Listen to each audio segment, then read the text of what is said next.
and just know that the technology that we've added is actually affecting the playability of the game a great deal. It's something where you pick it up and you feel it automatically, how great and tight and polished it feels, how the new animation technology allows us to do some cool new stuff, introduce higher quality motions and blending in there that you'll definitely see improve. So don't be worried if you see some of the same motions. That's actually a good thing that we've been able to keep those. Absolutely, and you mentioned blending. For the folks out there, what is animation or what is animation blending or blending? What is that? Basically, that's what we typically do between going from one move to the other, the transition. The transition, to be able to make that look seamless, is very important so that you don't see some jitteriness with the animation, or what we call warping, where they automatically zoom into another area. We want to make those transitions look really smooth. If the transitions are smooth, the gameplay will flow real nice, it will look great, it will feel better, and then it won't take you out of the simulation. So that's very important to us. So we've spent a lot of time, and we still have ways to go. You might see some errors going on right now that are definitely fixable and will have polished by the final version, but you'll see a much better smoothness going on with the animations this year because of that blending. Cool. So tell us a little bit about some of the visual upgrades that we're seeing. A lot of the people out there, unless they were at E3, some of them are asking and saying, it looks a little bit different, but I still see some resemblances to the SmackDown vs. Raw franchise. What is it about the visuals that are different that makes WWE 12 that much different? It's a lot of things. We've really been able to introduce a lot of new additions to the visual presentation of the game because of our new renderer technology. We talked a little bit already about the depth of field, which is that haziness you see in the background there that recreates the distance between the camera and that points in the background. So what allows us to do is really focus the attention on the characters in the ring to make them look real sharp. It also adds that realism when you do see that depth of field back there. That's always a nice addition. Also with the character models, we've been able to introduce higher res textures on the models themselves, so we get a lot more detail in the skin. You'll see cool things like freckles or scars or things like that that bring to light that true look of the character and really brings out that detail, which is really important. Also, we've been able to add animating sweat and blood as well in the game. So instead of being just some texture map that gets swapped when you get when your head busted open, and we actually have animation flowing down from the head and actually dripping on the character's chest and body. So that's all stuff that's actually dynamically moving in the game. Same with the sweat as well. The sweat's actually dynamically moving on the character's body. So those are some of those small subtle details you might see in there, but there are also those little things that make you kind of get immersed into the experience and see how realistic the game's looking.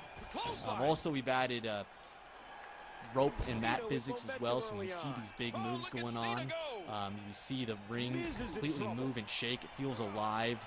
It adds a lot of kind of fury to those moves, man. They really have a big impact. Whereas past games you might have seen them and they might have looked a little soft. This year, the whole ring is reacting to these moves, which really gives them some power, which is nice as well.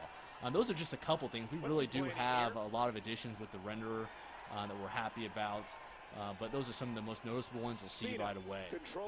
And just for the folks at home, just because WWE 12 is new and we're like issuing in the new era, we still wanted to keep that same sense of realism in the visuals as well, right? And this kind of allowed us to do that, and that was our approach all along. So yes, while WWE 12 is different, it's still the realistic visual approach is still there, right? Absolutely, yeah. We've done some really cool comparisons where we've actually taken screenshots of the game and compared them to what you see on programming, kind of a similar shot from WWE television. Boy, it's looking almost identical. It's getting really scary. We like to do that comparison just to see kind of where we're off, how we're looking good, things like that. And so that's always exciting to see how close we are to matching programming. And we still have ways to go, but we feel good about our progress so far and the potential. So we just actually saw the Wake Up Taunt, correct? That's a new feature. Tell us a little about that. Yeah, the Wake Up Taunt is pretty cool. Basically what we can do is now you can summon your opponent off the mat when you have a finisher and you can have them kind of stumble right into your clutch to set up that big dramatic finisher moment, which is really cool. So every superstar will have a wake-up taunt ability. It's not what we traditionally call an ability in the game. Actually, we're going to give it to everyone, so there's no worry about that. I know a lot of people have been asking about that. So we definitely will make sure everyone has that. And then, it's great for setting up your finisher because we give you a lot of advantages in the game where basically because you did a wake-up taunt, obviously you don't have to worry about being reversed because you have to lift up your opponent. Also, you don't have to worry about being reversed because we give you advantages such as it's harder to reverse. It's about 50% more difficult to reverse that move. That'll do some damage. Rated R Dynasty 217 says, my question is, for the move interruption, is it just where you get hit and fall, or a legit breakup in the move? Like Cena from behind. We do a break of the animation so that it looks clean and it blends nicely. So whenever, let's say, for instance, John Cena's doing an attitude adjustment, he has the guy up on his shoulders, and you come up from behind and hit it, he'll actually knock the guy off the top of his shoulders, and they'll both go to kind of a semi-groggy state.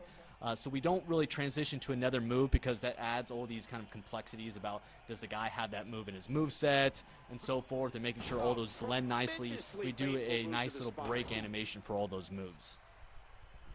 Great. Oh, his body has to be broken right now. Look at the eyes of John Cena. The expression on his face here is very clear. He's in big trouble. We try to, I believe so. We try to make sure that a lot of the moves that you are doing against a standard opponent make sense. But I think we do still have some of those moves in there. I'm not 100% sure, so I'd have to double check for that question. But I believe we still have that. This has been physical. Great. So, obvious difference from before to now, we see health meters. And they're not even really health meters. What is it? Tell us what we're seeing down at the bottom of the screen, and how do you interact with it? What does it do? Yeah, absolutely. The HUD down there is your fill gauge for your finisher, and so we changed it from a momentum gauge, which we had in the past game, that actually grew and shrank depending on how well you did in a match. If you had moves done on you, you lost some momentum. If you did moves, you gained some. What we found was that wasn't very competitive because if someone's on a hot streak, they can basically force you to lose the majority of your progress towards a finisher. Now you never lose the progress that you had in there, and you can continue to store it up so that you can save your finisher. Sorry, I have Miz in me. He's crawling to his ropes there. He's trying to get a rope break, reach for the ropes, got it. He's still going. So I see when you go to run, the adrenaline pops up, and tell us a little about adrenaline and what the adrenaline meter indicates. Yeah, absolutely. And a couple of things I want to mention on the momentum fill gauge is that we also added the ability to store multiple finishers in there, which isn't an ability. Everyone can do it, so you can store more than one finisher.